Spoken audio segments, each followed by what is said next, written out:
ঘন জঙ্গলে থাকত এক মিষ্টি তোতা, তার নাম মিঠু। সে সাধারণ তোতা নয়, এক বৃদ্ধ জাদুকরের কাছ থেকে জাদু শিখেছিল। মিঠু প্রতিদিন রাতে মাঠে জঙ্গলের সব প্রাণীর জন্য জাদু দেখাতো। কখনো টুপি থেকে ফুল বের করত, কখনো নিজেকে গায়েব করত, আবার কখনো তালি বাজিয়ে আমকে আপেলে বদলে দিত। সবাই তাকে ভালোবাসত। কিন্তু এক বাঘা ভালুক ছিল, নাম ভোলু।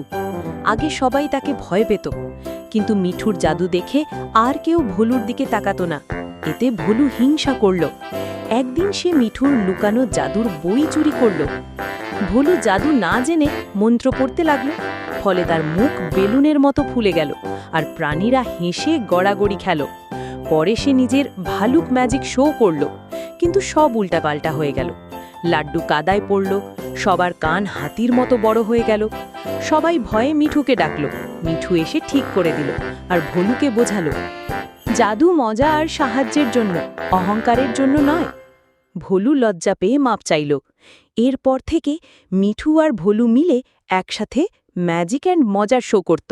জঙ্গল ভরে উঠল হাসি আর আনন্দে। শেষের শিক্ষা: জ্ঞান ছাড়া জাদু বিপজ্জনক, আর বন্ধুত্ব ছাড়া জীবন অসম্পূর্ণ।